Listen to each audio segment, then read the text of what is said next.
Good morning dear nursing student. मैं CHO Parveen में आप सभी का बहुत बहुत स्वागत करता हूं अपने चैनल पे। आज अपन बात करने वाले हैं हॉस्पिटल एडमिशन एंड डिस्चार्ज के ऊपर। तो सबसे पहले अपन बात करेंगे एडमिशन के ऊपर। तो हॉस्पिटल के अंदर एडमिशन कैसे होता है एंड डिस्चार्ज के बारे में। तो सबसे पहले अपन देखते हैं हॉस्पिटल एडमिशन के बारे में। तो हॉस्पिटल एडमिशन की डेफिनेशन पढ़ते हैं सबसे पहले।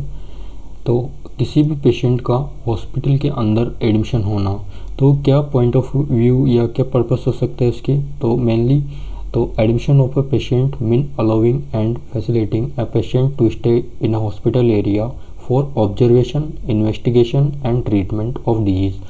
तो मतलब अपन क्या करते हैं कि जैसे भी कोई भी पेशेंट है तो उसको अपन क्या करते हैं कि भर्ती करने का मतलब यहाँ पर ये है कि उसकी जो पेशेंट है तो उसकी डिजीज़ को अपन अच्छे से ऑब्जर्वेशन कर सके, इन्वेस्टिगेशन कर सके, ट्रीटमेंट कर सके।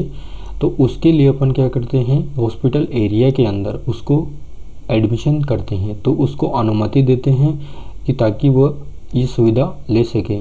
ठीक है, तो ये एडमिशन था हॉस्पिटल के अंदर। तो ठीक है, उसके बाद में अपन बात करते हैं आगे की ओर कि हॉस्पिटल इसके क्या इंडिकेशन हो सकते हैं कि जब कोई भी पेशेंट है तो वो हॉस्पिटल के अंदर आएगा तो मतलब एडमिशन लेगा।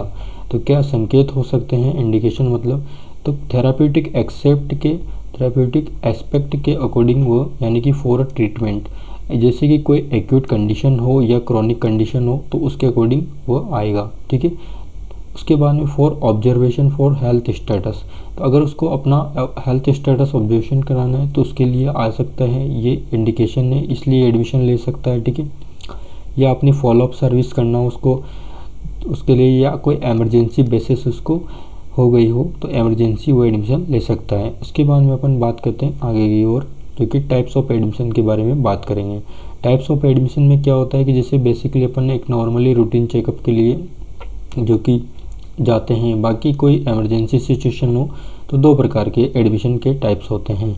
ठीक है, तो आगे चलते हैं अपन। तो पहले बात करेंगे अपन रूटीन एडमिशन के बारे में। रूटीन एडमिशन में क्या होता है कि first steps in doctor appointment then patient visit in the OPD room. ठीक है, तो पहले स्टेप में क्या होता है कि जो कि डॉक्टर का अपॉइंटमेंट लेके और OPD में विजिट करता है कोई भी पेशेंट है वो। उसके बाद में नेक्स्ट स्टेप में क्या होगा, डॉक्टर जो कि फिजिकल एग्जामिनेशन करेगा पेशेंट का एंड उसके बाद में उसके इन्वेस्टिगेशन कराएगा। ठीक है, उसके बाद में after that doctor make diagnosis बनाएगा एंड एडमिट करेगा पेशेंट को किसके लिए, फॉर ट्रीटमेंट के लिए। ठीक है, तो ये जो रूटीन एडमिशन होता है ये क्या होता है, एक प्लानेड एंड प्रायर एडमिशन होता है। ठीक है, आगे चलते हैं अपन। तो इसके अंदर अपन बात करेंगे, तो जैसे कि आपको ये समझ में आया होगा, आगे चलते अपन बात करते हैं टाइप्स ऑफ एडमिशन के अंदर एमरजेंसी एडमिशन के बारे में। तो एमरजेंसी एडमिशन के अंदर क्या होता है कि जैसे कि आप फोटो में देख पा रहे हो, तो इमेज मैंने इसमें लगाई है ताकि इसको आपको काफ़ी अच्छे से समझ में आए।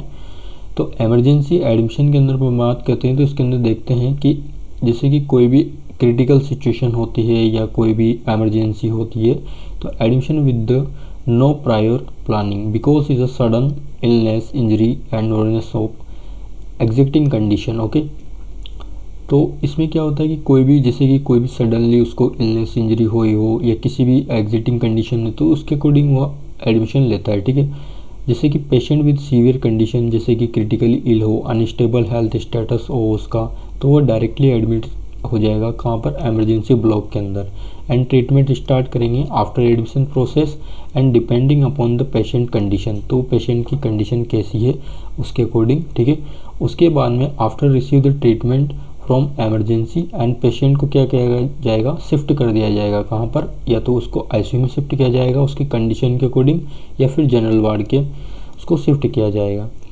इसी के अलावा अपन आगे चलते हैं तो बात करते हैं अपन कि एडमिशन प्रोसीजर कैसे होता है। तो जैसे कि अपन ने टाइप्स के बारे में बात किया, तो अब बेसिक एडमिशन का प्रोसीजर क्या होता है। तो जैसे भी क्या होता है कि सबसे फर्स्ट में स्टार्टिंग होता है काउंटर से। तो जो भी बिलिंग काउंटर होता है तो वहाँ पे उसका एडमिशन होता है, तो billing admission counter and the patient का जो भी जो उसको शीट दी जाती है तो उसको प्रिपेयर करना होता है। उसके बाद में जो कि उसके जैसे कि उसके नाम क्या हैं, उसके कंसल्ट के नाम क्या है, मतलब कौन से कंसल्ट का मतलब कौन से डॉक्टर को वो दिखा रहा है। उसके बाद में उसका वार्ड नंबर, मोबाइल नंबर, उसके रिलेटिव नेम, मोबाइल उसके जो भी रिलेटिव के मोबाइल नंबर हैं, उसकी जो भी नीड है उसके बारे में, उसको किसके इंजरी है या फिर जो भी उसको दिखाना है। तो उसके बाद में एडमिशन काउंटर पर इन्फॉर्म जो कि रेस्पेक्टिव वार्ड अबाउट, जो भी उसको जिस वार्ड में उसको एडमिट किया जाएगा तो उसके वार्ड को उसको इन्फॉर्म किया जाता है। उसके बाद में नर्स क्या करती है, shift from the patient in the ward. उसके बाद में क्या होता है कि जो वहाँ पे जिस वार्ड में वो आ जाता है, जैसे कि पेशेंट आया है इस वार्ड में, तो टीम लीडर का थ्रू वहाँ पे काम होता है। ठीक है, तो टीम लीडर क्या करता है, पेशेंट को रिसीव करेगा। ठीक है, तो आप यहाँ पे देख सकते हैं पेशेंट को रिसीव करेगा। उसके बाद में उसकी जो भी टीम लीडर क्या करेगा, चेक करेगा पेशेंट की जो फाइल है, एडमिशन फाइल उसको। उसके बाद में क्या होगा कि टीम लीडर असाइन करेगा नर्स को, एंड उसके बाद में जो नर्स क्या करेगी, उसका हैंड ओवर करेगी पेशेंट को। ठीक है, टीम लीडर को। उसके बाद में क्या होगा, पेशेंट इज प्लेस, उसको कंफर्टेबल पोजीशन में उसको देना है, और उसके जो भी इसको फ्लूइड है, ट्रीटमेंट है, जो भी डॉक्टर प्रिस्क्रिप्शन, तो वो स्टार्ट हो जाता है उसके बाद में। उसके बाद में अपन नेक्स्ट चलते हैं, तो बात करते हैं अपन आगे की ओर कि जो भी एडमिशन जो प्रोसीजर होता है, तो एडमिशन में नर्स का क्या रोल होता है एंड क्या रिस्पॉन्सिबिलिटीज़ होती हैं। तो उसमें जैसे कि अपने पास जैसे कि एडमिशन के अंदर क्या रिस्पॉन्सिबिलिटीज़ एंड रूल होते हैं, तो कंफर्म करना है अपन को that the patient understand the diagnostic test and procedure. तो जो भी पेशेंट है, तो वो जो भी डायग्नोस्टिक टेस्ट उसके साथ हो रहे हैं, तो उनको समझ सके अच्छे से, उनको समझा सके पेशेंट को, तो ये कंफर्म करना है। उसके बाद में जो कि मॉनिटर करना है जो भी उसकी एबिलिटी है टू ऑपरेट करने की, जो बेड है या कॉल लाइट है, या उसके अलावा जो भी इमरजेंसी बटन है, तो उनको। उसके बाद में मेक प्रॉपर ऑब्जर्वेशन करना है पेशेंट की जो कि कंडीशन है उसको। उसके बाद में क्या करना है कि ओरिएंट करना है पेशेंट को एंड उसके रिलेटिव को रिगार्डिंग जो हॉस्पिटल पॉलिसीज़ के बारे में।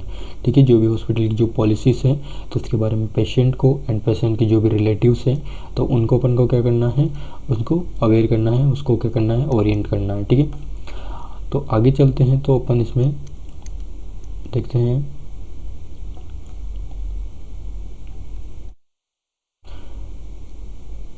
तो अपन बात करने वाले हैं अब आगे की ओर medical and legal issue during admission के बारे में। तो क्या होता है कि बहुत सी बार क्या होता है कि मेडिकल एमएलसी क्या होता है कि जो कि मेडिकल एंड लीगल इशू जो भी होते हैं, क्रिमिनल केस जो भी होते हैं, क्रिमिनल केसेस, तो वो वाले जो पेशेंट आते हैं, तो असॉल्ट वाले या फिर जो भी, तो उनके लिए अपन को क्या करना पड़ता है कि जो भी चीफ मेडिकल ऑफिसर्स होते हैं या पुलिस होती हैं, तो उनको क्या करना पड़ता है, इन्फॉर्म करना पड़ता है ऐसे एडमिशन के टाइम पर। ठीक है, तो उनको रिकॉर्ड भी अपन को क्या करना पड़ता है, उनको कॉन्फिडेंशियली विद प्रॉपर लेवल के साथ उनके रिकॉर्ड को अपन को रखना पड़ता है। ठीक है, जैसे कि अगर एक्स्ट्रा में अपन बात करें तो एमएलसी होते हैं, तो उसके रिकॉर्ड को अपन कितने 10 ईयर तक उसको क्या करते हैं, उसको अपन को उसको संभाल कर रखना पड़ता है, उसको रिकॉर्ड रूम में। ठीक है, तो जो रिकॉर्ड रूम होता है वहाँ पर 10 साल तक अपन एमएलसी वाले जो पेशेंट होते हैं उनके एडमिशन को रखते हैं। ठीक है, तो इसी के साथ अपन एडमिशन अपना टॉपिक ख़त्म हो गया है दोस्तों। और अगर आगे अपन बात करेंगे डिस्चार्ज के बारे में। अगर आप इस चैनल पर नए हैं तो चैनल को सब्सक्राइब करें, वीडियो को लाइक करें और अपने दोस्तों में इस वीडियो को शेयर करें, ताकि वो भी अपने दोस्तों के साथ